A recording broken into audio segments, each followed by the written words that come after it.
I have about 27 pawpaw trees, but only a few of them only 2 of them are large enough to hold fruit. This is a small tree, but it could hold some fruit. So I'm going to hand pollinate it, because the problem with pawpaws is that they're hard to pollinate. Bees do not pollinate them. It's beetles and flies. Now I see flies, you know, there's bugs on the trees, but my other pawpaw tree that's flowering is way at the end of the yard. And then I have some real small pawpaw trees that are going to have some flowers. I'm going to take some pollen from those too and try and get the 2 trees that are, this is about 5-6 feet tall, something like that. So this could hold a few pawpaws. I want pawpaw fruit. This is about a 10-year-old tree. I got this as a seedling, and it was about this big. This was 10 years ago, and this is what you're looking at. You're looking at about a 10-year-old tree. It's a slow-growing tree, and it's a hard tree to pollinate unless you have like a pawpaw tree close to it, which I have plenty. It'll be fine, but until my other trees get to a size and they're all flowering, I'm going to hand pollinate. And hand pollinating the tree, it really isn't that difficult.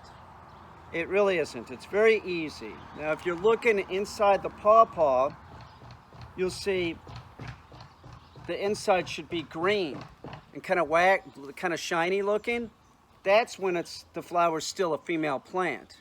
It might still have some green on it. Like this is still a female plant. Can you see in there? See how that's green? That's still a female plant. Let's see if we can find a male plant.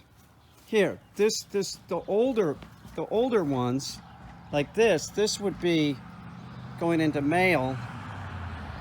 And I think I took pollen from this already. I did. Oh, there might be some pollen on there. Let me put my glasses on. I can't see what I'm doing. Okay. Yes, I did take pollen from this. Can you see? There's still some more pollen left in there. You see, the older ones, that look like they're about to go, this should have pollen on it too. Yeah, see, it still has some pollen in it. See, that's pollen. Now let's find one that is a female still. That's female. That's still female. See how it's green inside?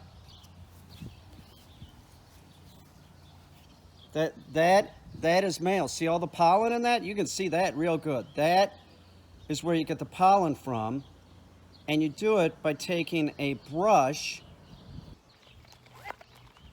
So I use a brush, paintbrush. Don't use nylon. Use something that has like a natural, like this, right? Don't use nylon bristles. Use something like this, right? Can you see that? So you use this, and then you go up to like a male flower. See if this is male. Gotta put these glasses on to see what I'm doing. Yes, this one has pollen in it. So I open my bag here, right? And then this is how I do it. Some people just start tapping it, right? I load up the brush.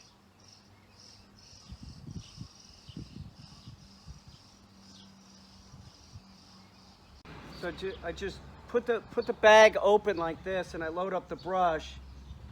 So if any falls, it falls in the bag.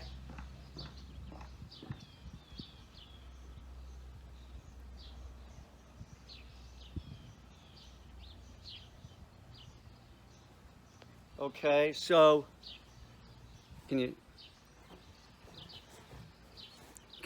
see all that like fine dust on there? Right? Can you see that? That's your pollen. So I got to walk to the other side of the yard.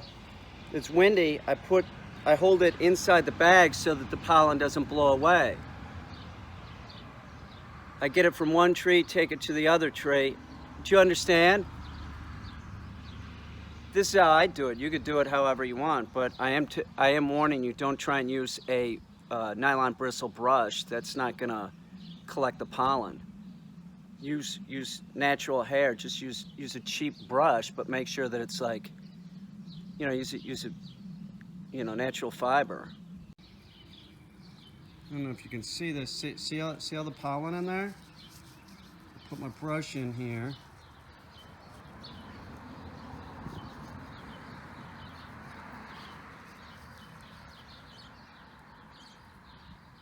Can you see that? I don't know if you can see this.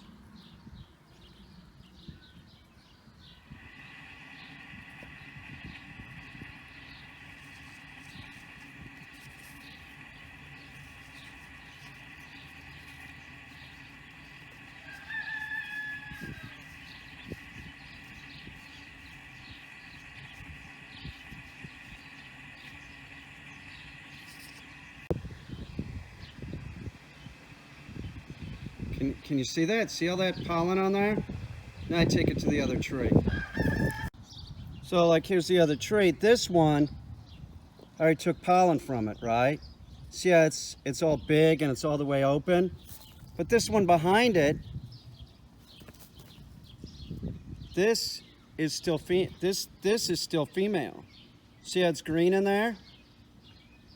That's female. I'll put pollen in that one. I'll put pollen in this one, right? This one is probably already done. I grabbed pollen from that already. So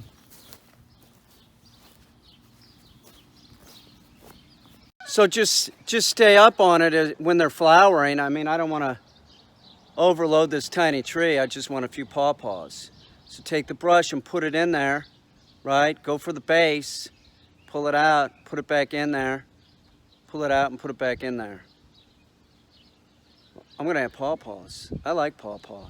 It's a good fruit. It's higher in vitamin C and it's $9 a pound. I have 27 trees. I'm no dummy. I already got a buyer. It's just gonna be a few years. I don't know if you can see, but there's all kinds of flies. You know, they're attracted to the smell of the flower. The fly just came off of it. The flowers smell like rotten meat to a fly, but I don't smell anything like that.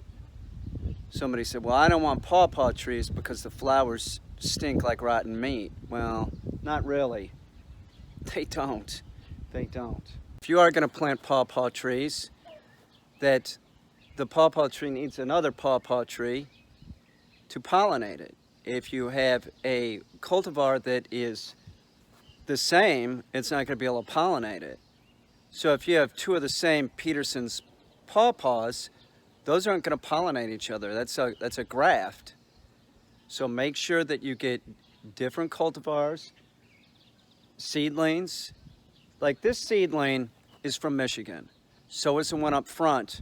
This was about the same time, except I ran it over with a mower 2 years in a row, so it's real short. But, you know, this is the first year that it flowered. But this is from a line from Michigan, and they were seedlings. So since they were seedlings, they can pollinate each other. If there was a graft from this tree, right, and you grew it over here, it's not going to pollinate because it's essentially the same DNA. That's what you have when you buy grafted pawpaws. So don't get like what's a Peterson's pawpaw? Don't get like two mango pawpaws. I don't think that's a Peterson, but like Rappahannock. Don't get two Rappahannocks and think that you're going to get pawpaws. You're not. I have a lot of Peterson's pawpaws, but they're all spread out here, and I never planted one next to each other, and I also have seedlings. So until I get enough fruiting trees, I will keep doing this, just so that I have fruit for myself. So come September, I'm having pawpaws. And I'm sending a few to my friend Jinian. She's never had it. It's delicious. I'm telling you, I made pawpaw ice cream. This is true. And I made it with cream and sugar and all that. And it was okay. It was good. But there's something better than that, and that's just the pawpaw fruit itself frozen. That's all you need to do. Take the pawpaw fruit, you know, out of the skin and get the seeds out and then just freeze that, and that's the dessert. It's fucking amazing. As soon as I did that, I'm like, I'm never making ice cream again. I'm just gonna, you know, freeze the fruit and eat it like that. Sometimes I've cut pawpaw in half when it's like semi-frozen and eating it with a spoon that way. It's good. It's good. Cures cancer. It's cancer curing. That's what they're saying. That and weed. What else does it do? Natural insect repellents in the leaves and the bark. I planted this for a reason. It's fucking $9, $10 a pound. It's expensive. It's expensive fruit. I'm gonna be rich, not because of YouTube. Pawpaws. I'm known as not only the president of the Bigfoot community, but I'm also known as the Pawpaw King. That's what they call me. That's not Trump saying that's what. I'm telling you, everybody. Oh, well, have you seen the Pawpaw King? Oh, you mean the president of the Bigfoot community? Yeah, he's over there by his pawpaw trees.